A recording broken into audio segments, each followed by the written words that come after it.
Okay, let's dive right into this explainer by talking about a very specific, kind of intense feeling you might know all too well. It's that sudden wave of panic, that tight feeling in your chest of being almost late when you're actually literally early. If you've ever showed up to an event and felt totally anxious just because you weren't quite as early as you planned to be, well, you're going to find the psychology we're unpacking today absolutely fascinating. Think about that casual coffee date with a friend, right? Or maybe just some informal get-together. There's no strict agenda, absolutely no boss taking attendance, and yet you find yourself constantly checking the clock, leaving your house way earlier than you need to, and feeling this deep sense of unease if you aren't the absolute first one there.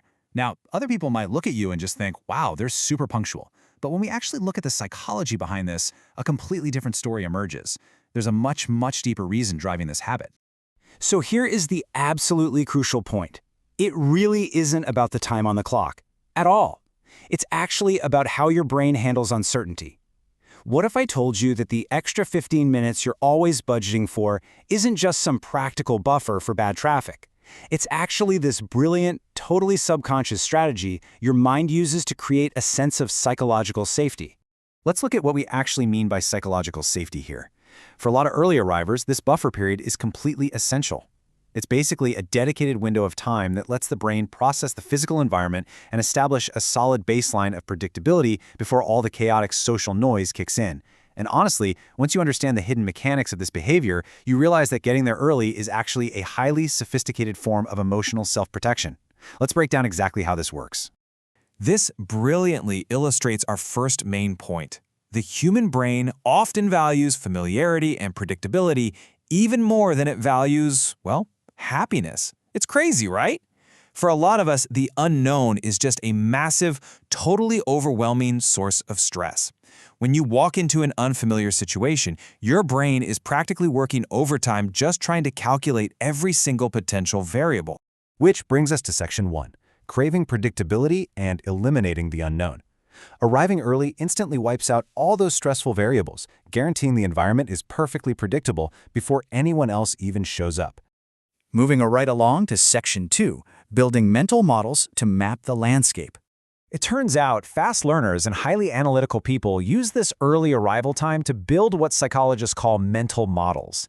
It's almost like putting together a giant puzzle. First, they observe the flow of the room, like where are the doors, where's the coffee. Second, they pick up on these small personality clues in the setting. And third, they get to choose the absolute best seat without any pressure. Making the environment feel deeply understood makes it infinitely easier for your brain to process, store, and actually retrieve that information later. Now for section 3, mitigating social risk at the entrance.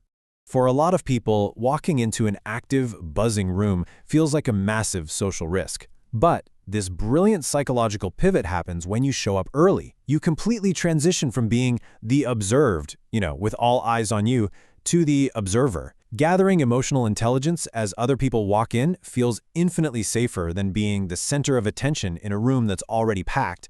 You essentially hold the high ground, emotionally speaking. Let's look at section 4, preventing sensory overload and acclimating to energy. You see, some people naturally pay hyper-close attention to really subtle changes in tone of voice, behavior, and microexpressions. And when a room is already loud, man, that sensory input is instantly exhausting. So, arriving early gives them this crucial quiet time to gradually acclimate to the energy. It literally gives them the space to regulate their own emotional reactions well before the sensory intensity of the event hits its peak. It's kind of like wading into the shallow end of a pool instead of just being dropped right into the deep end. And finally, we reach the deepest psychological layer in section 5, protecting a reliable identity. Psychology actually shows that we attach our identity to our habits. Being the punctual person is a core part of who these folks are. And underneath that identity is a surprisingly heavy fear, the secret worry that being late, even just once, would reveal some deep personal flaw like being disorganized or not good enough. So this 15-minute rule acts as this incredibly vital shield against the crushing internal pressure of self-criticism. Which leads us perfectly into section 6, the hidden mechanics of your emotional armor. This totally shifts your perspective, doesn't it? Showing up early isn't just some neurosis, it's a highly effective tool you use to protect your reliable self. To quickly recap this psychological iceberg we've just explored, early arrival secures predictability, It builds those crucial mental models, it shifts you from the observed to the observer, prevents sensory overload, and deeply, deeply protects your identity.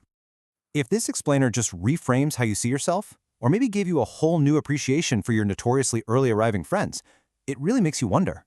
I mean, if something as simple as arriving 15 minutes early is actually this complex under the surface, what other invisible reasons are driving our everyday choices?